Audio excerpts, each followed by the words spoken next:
hypnotherapy was transformational for me. Over the course of 3 sessions, I realized why I had made the decisions I made.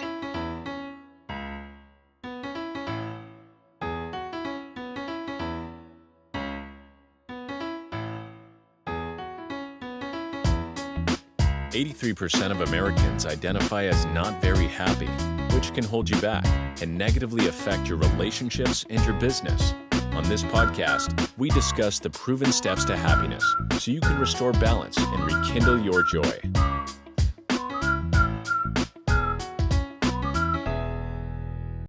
Welcome to another episode of How to Be Happier for Entrepreneurs. Hope you're having a fantastic day today. I sure am. Today, we are excited to talk with Noah about his journey of going from rock bottom to peace and his great life today. But before we start, let's hear from our sponsor, LimitlessYou.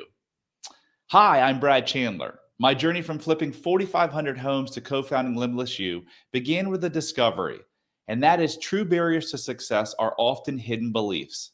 This insight led me to establish LimitlessYou. Here, we're committed to guiding business owners and executives like you through the journey of uncovering and conquering these subconscious beliefs.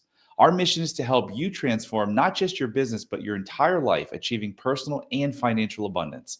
Are you feeling overwhelmed by business chaos, constant overwork, or a perpetually racing mind? These aren't just stress symptoms. They signal deeper issues that once resolved can unlock your limitless potential. At LimitlessYou, we combine innovative neuroscience with compassionate coaching to create real change. Our clients rediscover joy and satisfaction in their lives and also witness a remarkable increase in business success. It's about making your work and life rewarding in every sense. Think it's time for a change? Visit unlocklimitlessyou.com to start your journey. Okay, welcome Noah to the show. How are you, my friend? I'm good, Brad. So excited to be here, and I loved your sponsorship message. That was compelling, made me want to book a session. So no, I love the work you do, Brad. Seriously, I've been a listener of the show, and I just have so much respect for you and your mission. So to be joining you here now is really special for me, in a full circle moment. Awesome, man. I can't wait because we got some good stuff we're going to chat about. So let's jump right in. Noah, can you describe the excitement and challenges of starting a podcast at such a young age? Tell us how old, and being featured on the History Channel. Oh, I'd be happy to, Brad. Yeah. So, just kind of traveling back in time. So I was homeschooled growing up, and I think that homeschooling works really well for some people. And for me, it worked wonders. I've always been kind of a self-starter.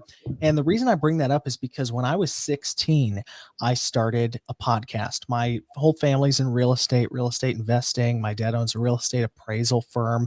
And when I was a teenager, I thought that's what I wanted to do. I was apprenticing with my dad. I would drive around for hours a day to all of his inspections, and we would listen to podcasts. And he's like, "No, you should start a podcast just as kind of a way to express yourself." Because before that, I didn't really have anything. I didn't do sports growing up.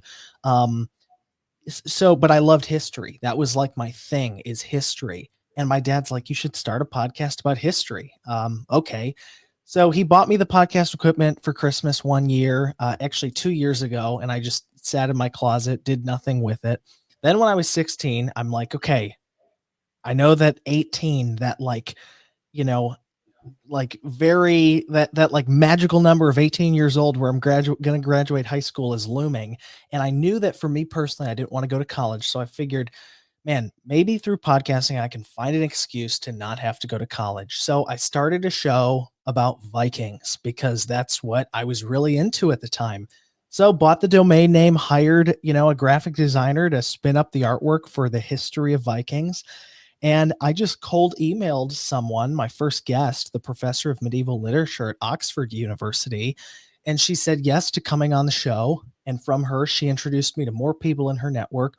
Well, within 5 months of launching that show, 50,000 people were tuning in each Whoa. month. Whoa. Yeah. Yeah.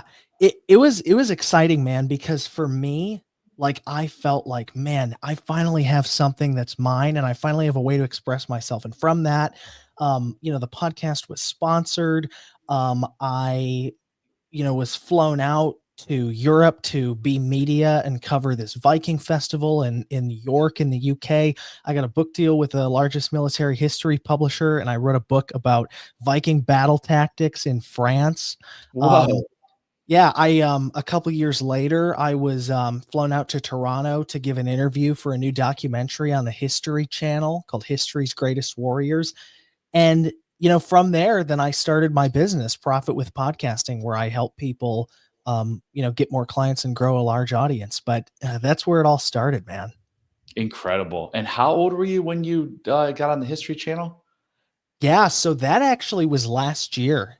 That actually was last year. And man, it was really special for me because um I'll just share a quick anecdote real quick, Brad, if I may, just because I think it really ties back to my story in podcasting. So, I don't have a college degree. I never went to college. I entered the workforce right away. And I was interviewed for the History Channel about Vikings for 3 hours to be one of the featured historians on the show. And I'm thinking, man, like, I don't have a degree in this. I don't have a PhD. And the morning of the interview, I was waiting to get picked up by one of the production agents, and I was having breakfast and I was reading a copy of my own book. There's a woman sitting across from me and she said, "Hey, are you here to be interviewed on the History Channel?" And I was like, "Yeah, I am." And she's like, "Oh, great. I was here to be interviewed as well." And we sat next to each other, and she's this professor from this university in New York, and she has a PhD, and she's like 3 times my age. And she's like, "Where do you work?" And I said, "Well, hey, I'm just a podcaster. Like, I don't have a degree in any of this stuff." And she had done countless TV interviews. And as she was getting up to go do her interview for the show, she's like, "Noah, they're looking for 2 things today: enthusiasm and expertise. And it's clear to me you have both." So, like, hosting a podcast made me a subject matter expert, even though I never had a formal education in that topic. And tell us how old you are. I'm 23. 23. Pretty impressive. So you've had some pretty big successes in your life, but you've also openly discussed a period of hitting rock bottom. What were the key events that led to this rock bottom event, and how did you initiate your recovery? Yeah. How did you get back to where you are now today, thriving? Yeah, no, thanks, Brad. So I started my show at age 16, and that was back in 2018. And from 2018 till 2022, I worked on building my business. And I'm a hyperachiever. I'd say that's one of my saboteurs. And it's also kind of difficult when what you do for a living is your passion. But long story short, success became my identity. And I remember I had my most financially successful year ever at the time in 2022. I just bought this, awesome like apartment over the water where I live in Green Bay, Wisconsin, got a new car, was traveling to 4 different countries a year, visiting with clients all over the world. I was on top of things. But I was working 12-hour days, and I was letting my health go. I was drinking way too much. I had gained 60 pounds, within 6 months. I mean, I was just like eating Wow. everything in sight, um, because work was my identity, but I didn't even have any sense of self because it was just who I was in this.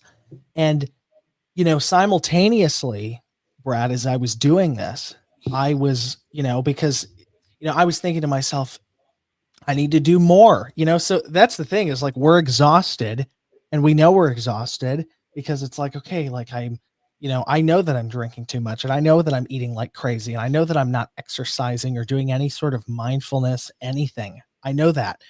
But like the solution is, oh, I just need to do more because maybe if I achieve even more, then I'll be good.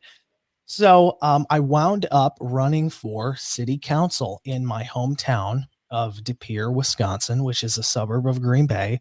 And it was a nonpartisan election. But in my head, I was thinking, Noah, like you have all this, like, you're financially stable and you have all this going for you, but nobody really knows who you are. And maybe if people know who you are, you'll feel respected. And I'm just going to take a pause here and say that growing up, I experienced bullying. Though I was homeschooled, I was very social growing up. I was engaged in a lot of different communities, community theater, homeschool co-ops. And I was bullied pretty severely as a teenager. And another thing I'll also say that's worth mentioning, and it might sound trivial, but growing up, I was always surrounded by affluence. Um, just by nature of the communities that I was a part of, the programs my parents put me in, I was always surrounded by these affluent kids. So my brain made this weird wiring or connection where, if you're being bullied by these kids that are wealthy and affluent and they come from these families, then you need to like make a bunch of money from a young age so that you can rise above that and come up to their level. So that subconsciously was the conclusion my brain had come to. So I needed to run for city council.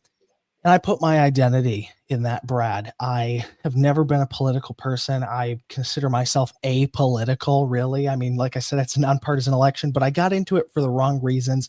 I spent over $20,000 of my own money on that race. I mean, I had over 150 yard signs up, billboards, the whole nine. And I lost that election in April of 2023. And I remember that I was just so exhausted, so run ragged, so depleted. And 2 weeks after I lost the election and had just gone into this hermitage, my tax consultant called me and he's like, on tax day that year, he's like, "Hey, Noah, you owe the IRS $44,000 because you had been mismanaging your money and not paying attention to things and kind of neglecting, your finances and your business." And that for me was a rock bottom moment. Um, and it was just like on the record that's playing, it was like the screech on the record when everything and all that programming stopped.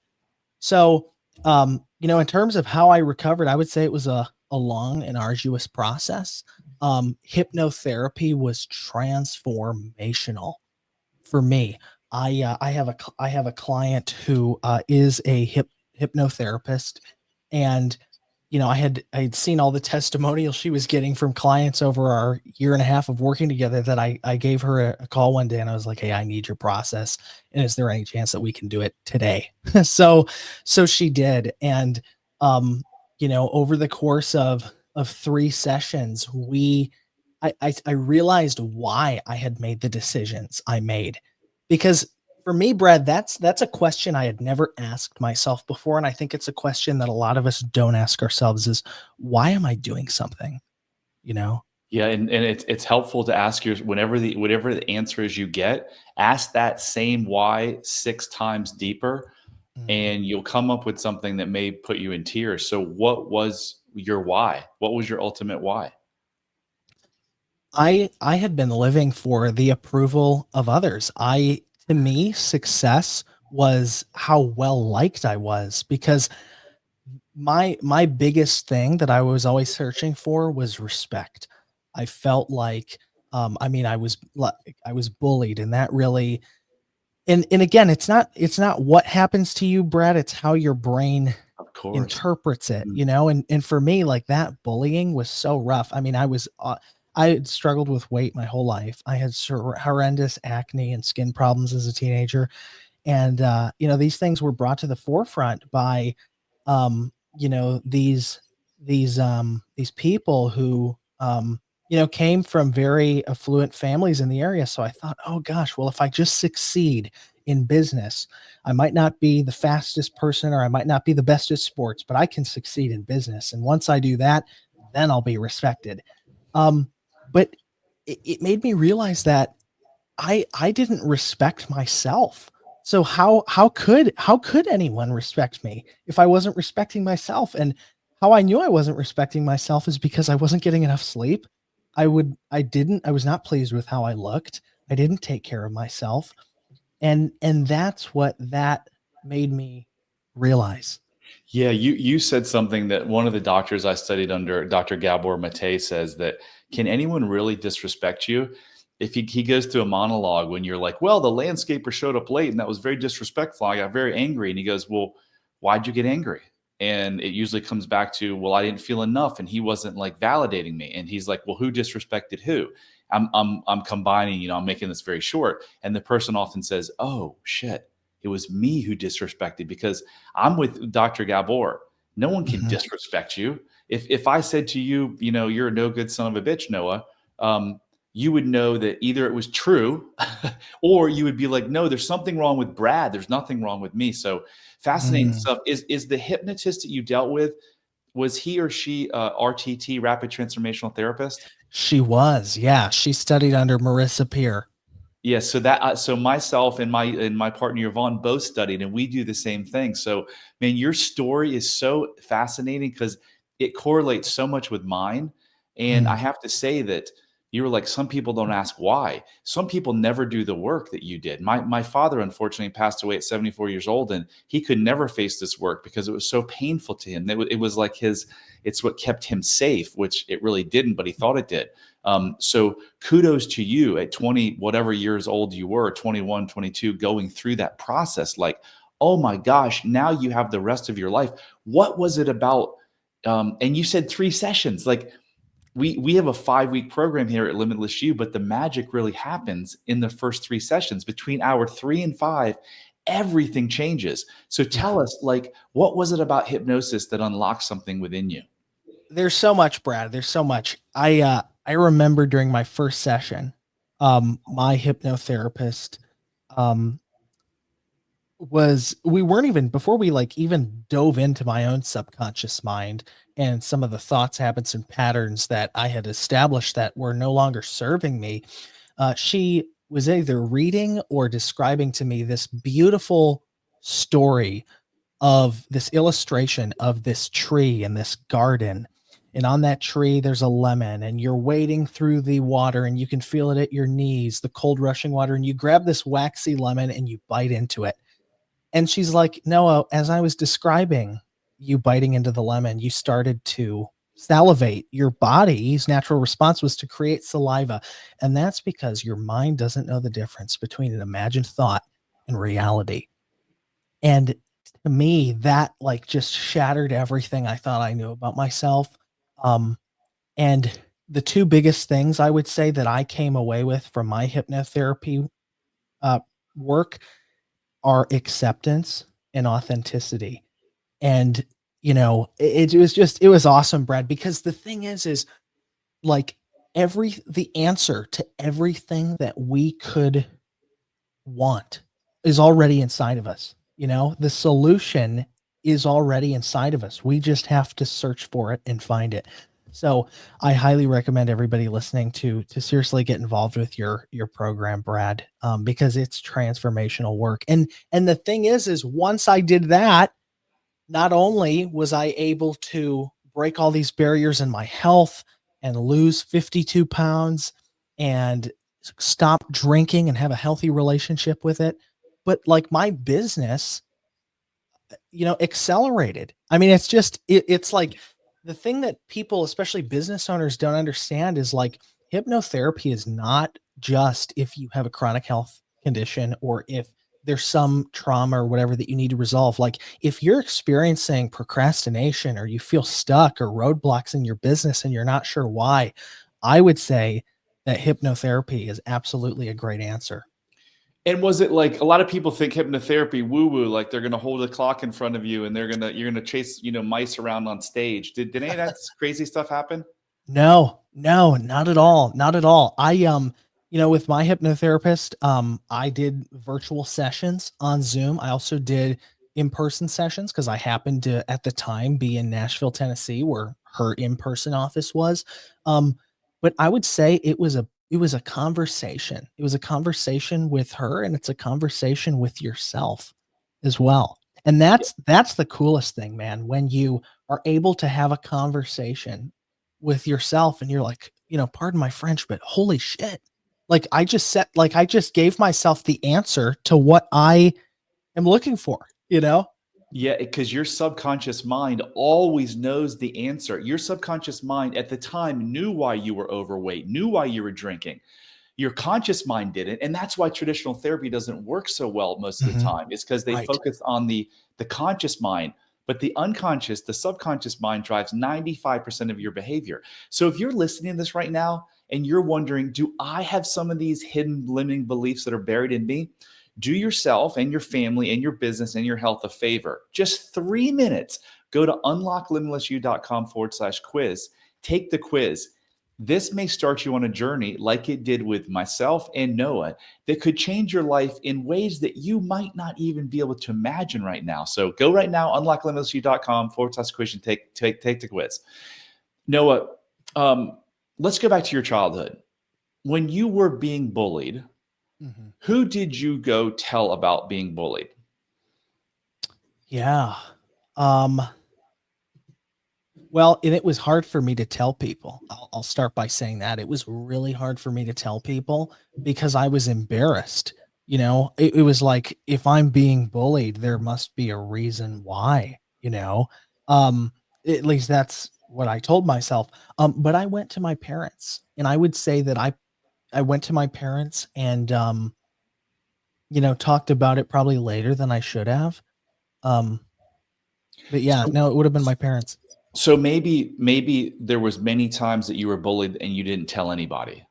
Absolutely. That's 100% correct. Yeah. So I've seen this over and over and over again. Actually, again, referring back to Dr. Matei again, he often says that parents don't often, this is no knock on your parents because they're loving parents and you still have a good relationship with them today. But Yes. your parents, if a child can't come and talk about bullying, the parents haven't created a safe environment. Or I had a client actually close to your age that had some bullying issues, went to tell his mom and she discounted it. And that caused him severe social anxiety.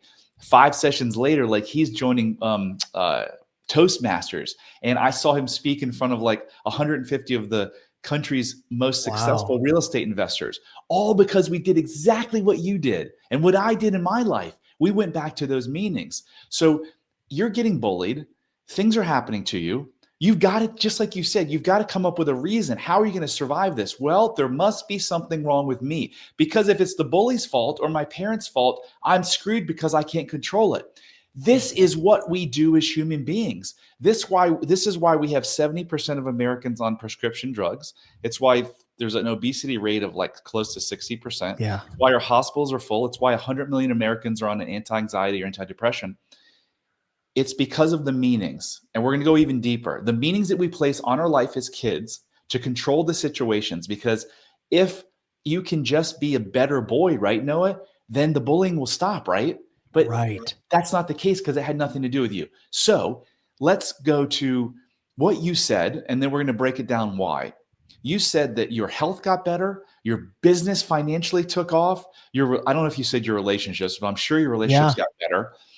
This is what I see over and over again. Someone comes to me for one thing, and then they see all this cascading thing. Here's the answer. And here's kind of the secret to life. And you have figured this out.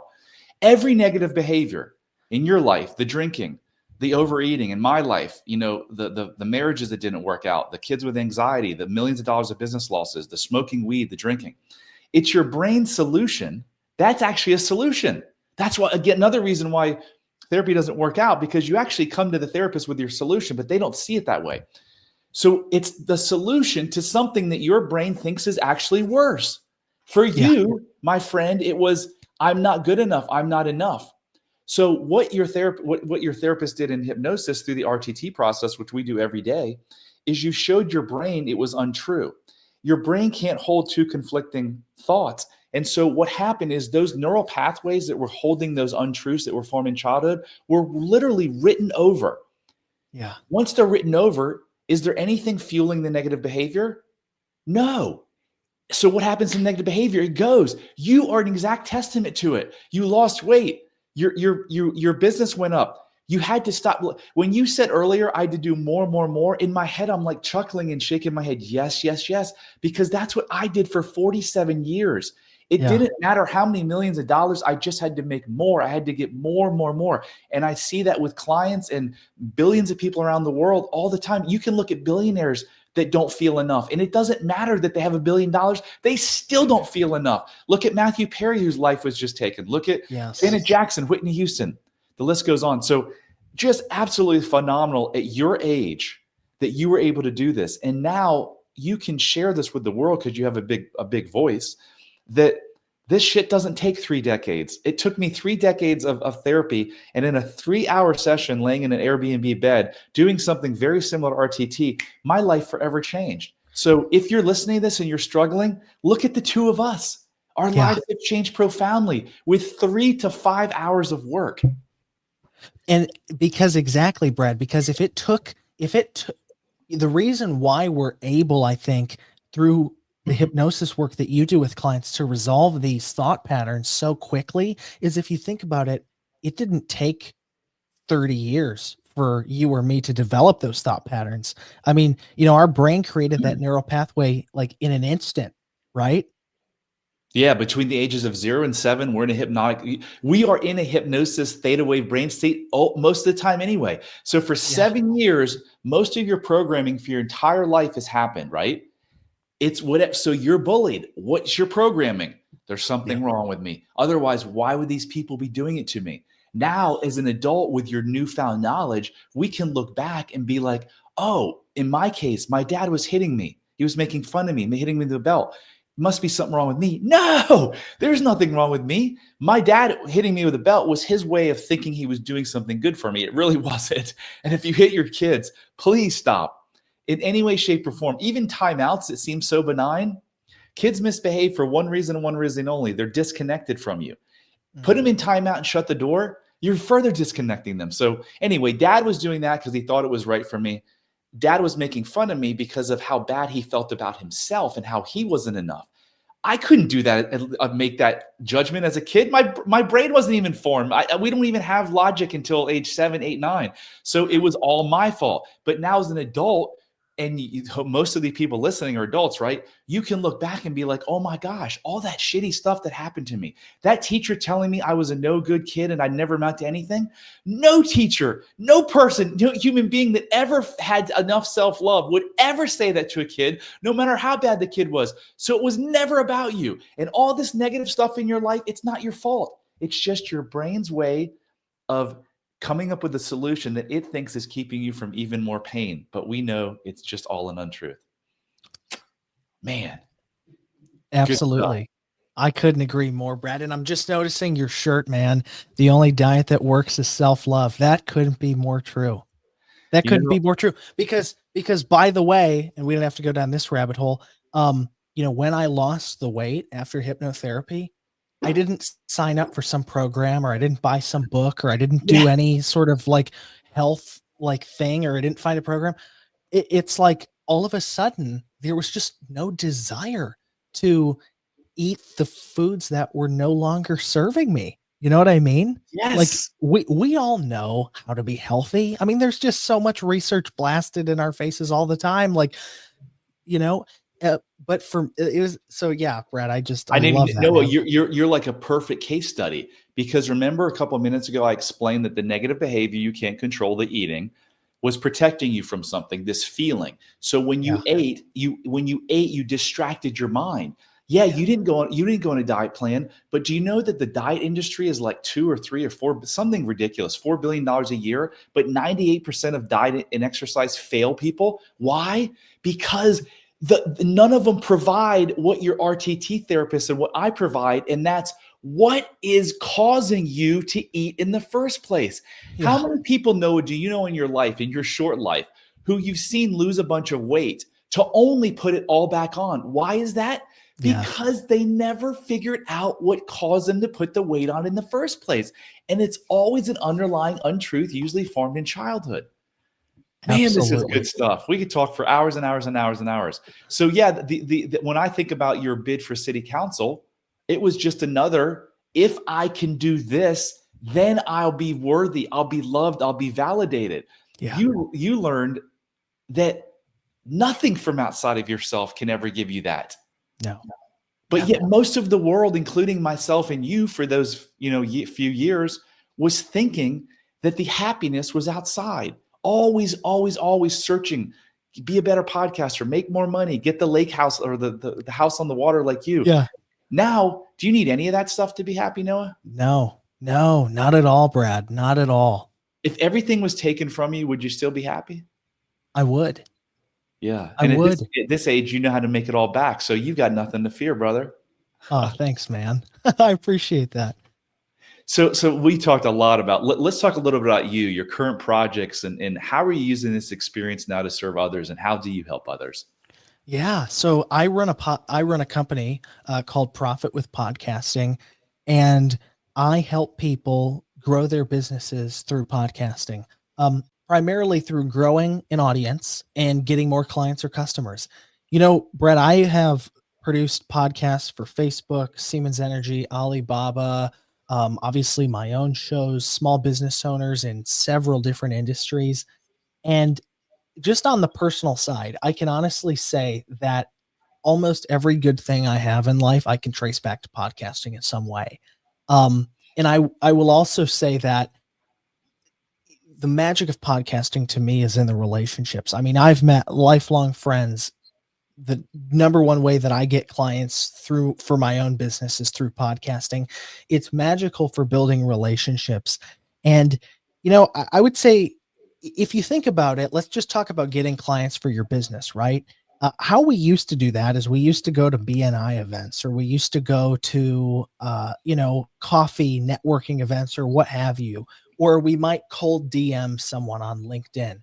Um, those are all really surface level ways of forming a human connection. But if you have a podcast and you invite an ideal prospect or partner on your show and you talk about them for an hour and all of their successes and how great they are, and you talk about their highs and their lows, just like we're doing, Brad. Like our second time talking, but I feel like I've known you for years now. Um, and all of a sudden, after the conversation, you're like, hey, this was so great. How can we work together? You've built such rapport. And podcasting is just the perfect way to do that. So that's a little bit more about what I'm up to these days. I love it. How can people reach you if they want to hear more or work or find out more about your work with you? Yeah, no. So my website is profitwithpodcasting.com and shoot me an email, no at profitwithpodcasting.com. How about the person who's listening is thinking, "Huh, I wonder if I should start a podcast." What would you say to them? I would say do it. Absolutely do it. If you want to work with me, that's great. I'd love to work with you. But if you want to do it by yourself, do it. Podcasting can be as big or as small as you want. I mean, you could get a podcast up in the next 24 hours with a $50 USB microphone. I would say you need to do it. It'll be transformative for your business.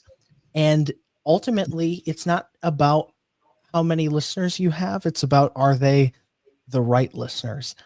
So there's absolutely still a piece of the real estate of the internet reserved for you and your message. And a lot of times I hear people say, well, my topic is done to death and so many people are already talking about what I'm talking about. But hey, listen, there's a lot of people who have made a lot more money than I have, who have had even more traumatic childhoods than I have, right? But my story is unique because it's mine, and your story is unique because it's yours. And people are going to want to hear that. I love it. So my 17-year-old daughter is should be a senior in high school, but she's actually going to community college because she's going to Nice. she's doing dual enrollment. And she says she wants to get into real estate. And I tell her, I'm like, don't do it for me. Like, I want you to do what you love to do. What advice? And actually, she has some money because she works two jobs, but she doesn't have a lot of money and she probably doesn't want to spend it on podcasting. But with my network of real estate investors, I've told her this is what you can do, Ella. Yeah. You can go interview all my friends on how they became wealthy and successful, and then you can learn so much. What would you advise her to do, like the first 3 steps in order to one, launch a podcast, but do it on like a shoestring budget? Oh my gosh, that's such a good question, Brad. So, I'm sure you can help her on the technical side, but it's super easy. I would say buy a good USB podcast microphone for 50 to 70 bucks. You can Google best USB podcast microphones and get that ordered on Amazon today.